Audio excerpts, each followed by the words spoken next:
በአገር አቀፍ ደረጃ የቴክኒክና ሙያ ስልጠና ዘርፍ የብቃት ማዕከል በመሆን ችግር ፈቺ የምርምር ስራዎችንና የገበያ ፍላጎትን ያገናዘቡ ብቁ ባለሙያዎችን በማፍራት ላይ የሚገኘው የፌዴራል ቴክኒክና ሙያ ስልጠና ኢንስቲትዩት ዓለም አቀፍ የጥናትና ምርምር ኮንፈረንስና የቴክኖሎጂ ውድድር መድረክ ማዘጋጀቱን ይፋ አድርጓል። ተቋሙ በሰጠው ጋዜጣዊ መግለጫ ከሰኔ 5 ቀን 2018 ዓ.ም ጀምሮ ለተከታታይ 3 ቀናት የሚቆይ ዓለም አቀፍ የጥናትና ምርምር ኮንፈረንስና የቴክኖሎጂ ውድድር እንዳዘጋጀ አስታውቋል። ጉባኤው ተቋሙ የጀመራቸውን የምርምርና የፈጠራ ስራዎችን ወደ ላቀ ደረጃ ለማሸጋገርና ከውጭ ዓለም ጋር ጠንካራ ትስስር ለመፍጠር ያለመ ነው ተብሏል። የመጀመሪያው ዓለም አቀፍ የምርምርና የቴክኖሎጂ ውድድር ኮንፈረንስ ወይንም ጉባኤ በዋናነት የሚከተሉትን ዋና ዋና ዓላማዎች የያዘ ነው።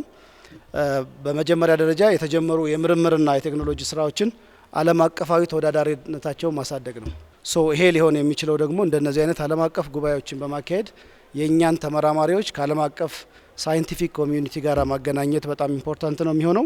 ከዛም ባለፈ ደግሞ የቴክኖሎጂ ስራዎቻችን ከዓለም አቀፍ ተወዳዳሪዎች አንጻር፣ ከዓለም አቀፍ ገምጋሚዎች አንጻር፣ ከዓለም አቀፍ ዲማንድ እና ኤክስፔክቴሽን አንጻር ምን አይነት ደረጃ ላይ ነው ያሉት የሚለውን በአግባቡ ማየት ያስፈልጋል። ይሄ የመጀመሪያው ዓላማ ይሆናል። ሁለተኛው ልምድ ልውውጥን ማዳበር ይሆናል ማለት ነው። የሚገናኙ ተወዳዳሪዎችም ተመራማሪዎችም በዛ ውስጥ የሚሳተፉ ምሁራንም ቴክኖሎጂስቶችም በዚህ ሂደት ውስጥ የልምድ መለዋወጥ ስራን በሚገባ እንዲሰሩ ይፈለጋል። የተለያዩ ሀገራት እንግዲህ እንደምታውቁት ዓለም በከፍተኛ የእድገት አብዮት ውስጥ ነው ያለችው። ይሄንን የእድገት አብዮት በምርምር ስራ እያጠናከሩ ልምዶችን እየወሰዱ መሄድ አንደኛው ስራ ነው የሚሆነው። እርስ በርስ የሚኖሩን የሳይንሳዊ መስተጋበሮች እንደነዚህ አይነት ልምምዶችን እያሳደጉ ከመሄድ አንጻር ከፍተኛ ሚና ይኖራቸዋል ማለት ነው። በጉባኤው ላይ ከሀገር ውስጥ ባለሙያዎች በተጨማሪ ከዓለም አቀፍ ተቋማትና ከተለያዩ ሀገራት የሚመጡ ከፍተኛ ተመራማሪዎችና የፖሊሲ አውጪዎች ተሳታፊ እንደሚሆኑ በመግለጫው ተገልጿል። የተሳትፎ መጠን ስናይ ኢትዮጵያን ጨምሮ ከ16 ሀገራት የመጡ ተወዳዳሪዎች በምርምርም በቴክኖሎጂ ውድድሩም ተሳታፊ ሆነዋል።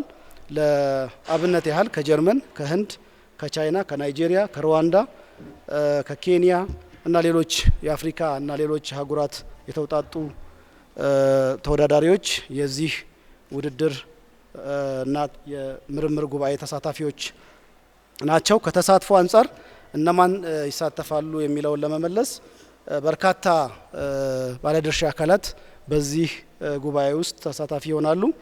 በዋናነት ኢንዱስትሪዎች፣ ከፍተኛ የትምህርት ተቋማት፣ የቴክኒክና ሙያ ስልጠና ተቋማት፣ የመንግስት ተቋማት፣ የልማት አጋሮች፣ የምርምር ተቋማት፣ ተመራማሪዎች፣ የፈጠራ ባለቤቶች እና ፖሊሲ አውጪዎች በዚህ ሂደት ውስጥ ከፍተኛ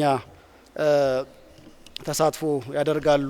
ከጥናታዊ ጽሁፎች ጎን ለጎን የሚካሄደው የቴክኖሎጂ ውድድርም የሀገር ውስጥ ወጣት የፈጠራ ባለቤቶች ክህሎታቸውን እንዲያሳዩና ከዓለም አቀፍ ተሞክሮች ጋር እንዲገናኙ ትልቅ እድል ይፈጥራል ሲባል የሚቀርቡ የምርምርና የቴክኖሎጂ ግኝቶችም ለሀገር ውስጥ ፖሊሲ አውጪዎች ግብዓት ይገኝበታል ተብሏል።